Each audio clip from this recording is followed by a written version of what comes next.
Many years ago, it was a fashion to ridicule the idea of, quote, love at first sight, unquote. But those who think not less than those who feel deeply have always advocated its existence. Modern discoveries, indeed, in what may be termed ethical magnetism or magnetoaesthetics, render it probable that the most natural and consequently the truest and most intense of the human affections are those which arise in the heart as if by electrical sympathy. In a word, that the brightest and most enduring of the psychical fetters are those which are riveted by glance. The confession I'm about to make will add to the already almost innumerable instances of the truth of the position. My story requires that I should be somewhat minute. I'm still a very young man, not yet 22 years of age. My name at present is a very usual and very plebeian one, Simpson.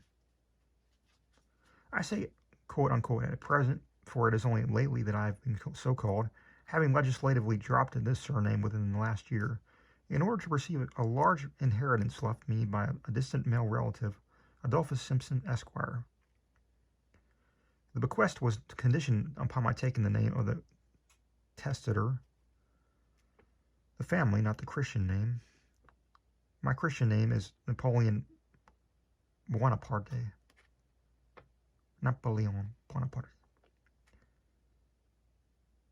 Or more properly, these are my first and middle appellations. I assume the name Simpson with some reluctance, as in my true patronym, Froissart. I felt a very pardonable pride, believing that I could trace a descent from the immortal author of the Chronicles. Well, on the subject of names, by the by, I may mention a singular coincidence of sound attending the names of some of my immediate predecessors. My father was a Monsieur Froissart of Paris. His wife, my mother, whom he married at 15, was a Mademoiselle Croissart, elder daughter of Croissart the banker, whose wife, again being only 16 when married, was the eldest daughter of one Victor Voissart. Monsieur Voissart, very singularly, had married a lady of similar name, a Mademoiselle Moissart. She too was quite a child when married, and her mother also, Madame Moissart, was only 14 when led to the altar. These early marriages are usual in France. However, here are Moissart, Voissart, Croissart, and Froissart, all in the direct line of descent. My own name, though, as I say, became Simpson by an act of legislature, and with so much repugnance on my part that at one period I actually hesitated about accepting the legacy with the useless and annoying proviso attached. As to personal endowments, I am by no means deficient. On the contrary, I believe that I am well made, and possess what 9/10 of the world would call a handsome face.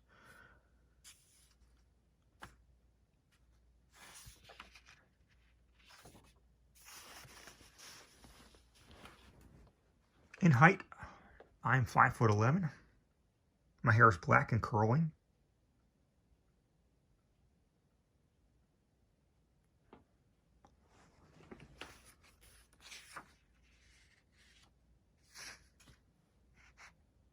My nose is sufficiently good. My eyes are large and gray, although in fact they are weak to an very inconvenient degree.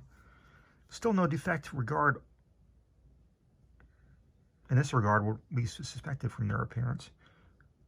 The weakness itself, however, has always much annoyed me, and I have resorted to every remedy short of wearing glasses. Being youthful and good-looking, I naturally dislike these and have resolutely refused to employ them.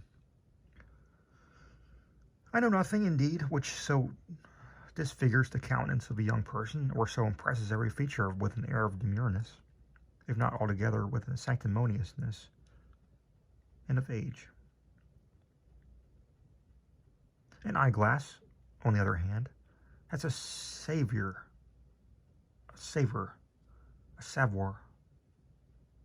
of downright foppery and affectation. I have hitherto managed as well as I could without either. But something too much of these merely personal details, which after all are of little importance, I will content myself with saying, in addition, that my temperament is sanguine, rash, ardent, enthusiastic, and that all my life I have been a devoted admirer of the women.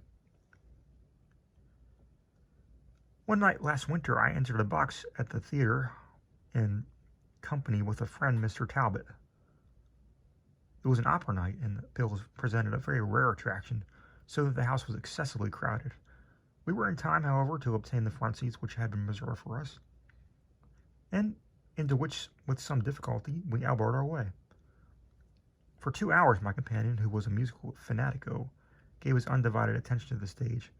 In the meantime, I amused myself by observing the audience, which consisted in chief part of the very elite of the city. Having satisfied myself upon this point, I was about turning my eyes to the prima donna, when they were arrested and riveted by a figure in one of the private boxes which had escaped my observation. If I live 1,000 years, I can never forget the intense emotion with which I regarded this figure. It was that of a female, the most exquisite I had ever beheld. The face was so far turned toward the stage that for some minutes I could not obtain a view of it, but the form was divine. No other word can sufficiently express its magnificent proportion, that even that term divine seems ridiculously feeble as I write it.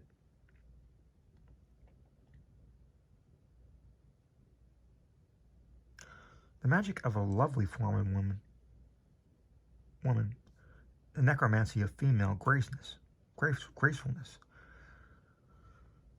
was always a power which I found impossible to resist. But here was grace personified, incarnate, the beau ideal of my wildest and most enthusiastic visions. The figure, almost all of which the construction of the box permitted to be seen, was somewhat above the medium height and nearly approached, without positively reaching, the majestic. Its perfect fullness and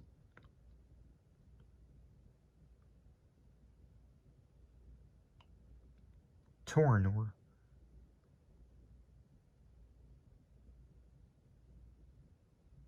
was delicious.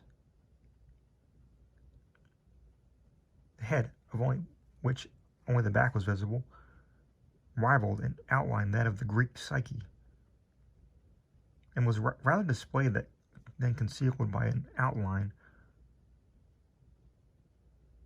by an elegant cap of gaze arenae.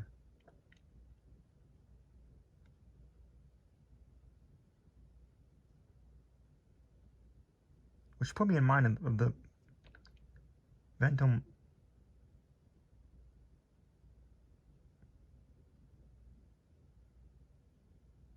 textilem of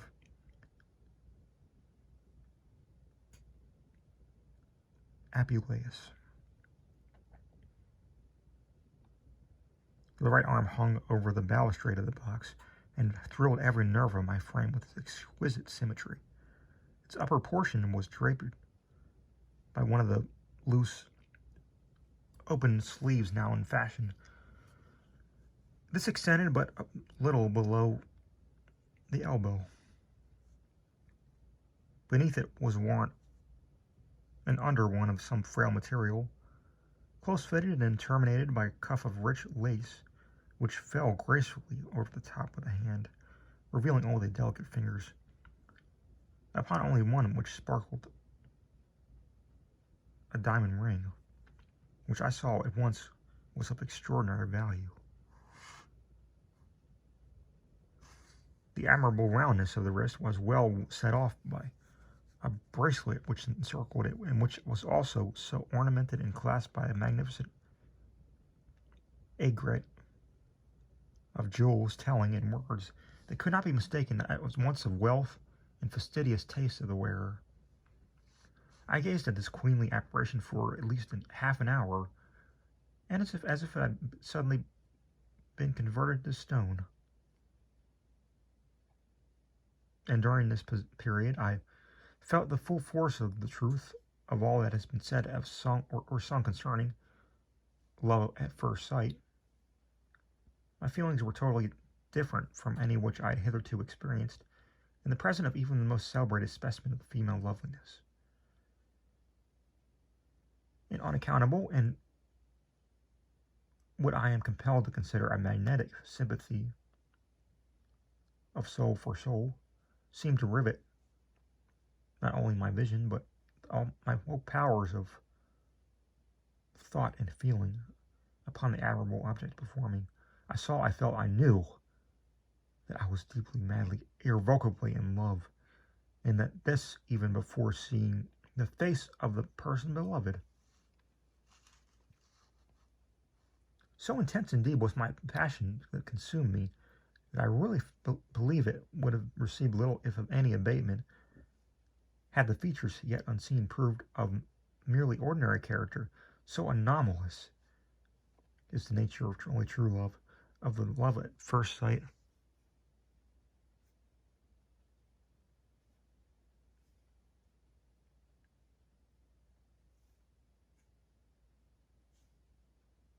And so little really dependent is it upon the external conditions which only seem to create and control it.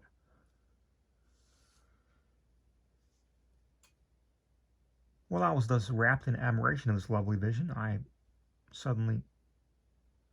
sudden disturbance among the audience caused her to turn her head partially toward me, so that I beheld the entire profile of her face. Its beauty even exceeded my anticipations, and yet there was something about it which disappointed me without my being able to tell exactly what it was. I said disappointed, but this is not altogether the word. My sentiments were at once quieted and again exalted. They partook less of transport and more calm enthusiasm, of enthusiastic repose.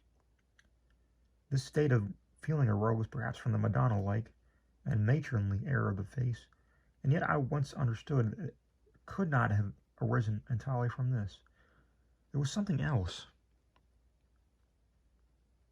some mystery which I could not develop, some expression about the countenance which I slightly disturbed me, which greatly heightened my interest. In fact, I was just in that condition of mind which prepares a young and susceptible man for any act of extravagance. Had the lady been alone, I should undoubtedly have entered her box and accosted her at all hazards, but unfortunately she was attended by two companions, a gentleman and a strikingly beautiful woman, to all appearances a few years younger than herself.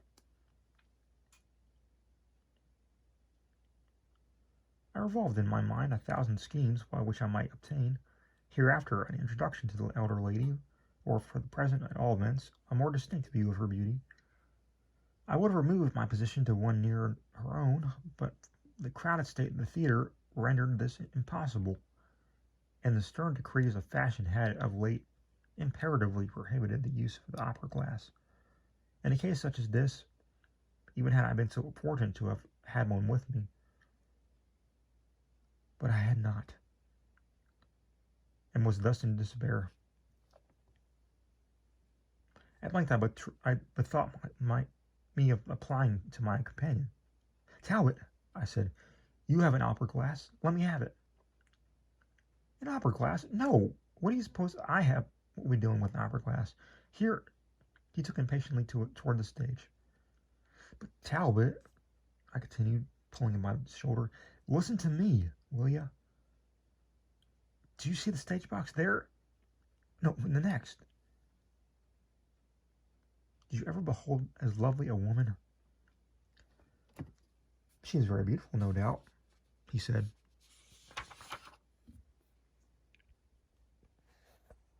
wonder who she can be. Why, in all the name that is, of, in the name of all that is angelic, don't you know who she is? Not to argue her, not to know her argues yourself unknown. She is the celebrated Madame Lalande, the beauty of the day, par excellence. And the talk of the whole town, immensely wealthy, too, a widow and a great match, has just arrived from Paris. Do you know her? Yes, I have the honor. Will you introduce me? Surely, with the greatest pleasure. When shall it be? Tomorrow at 1, I will call upon you. Very good. Now, do hold your tongue, if you can.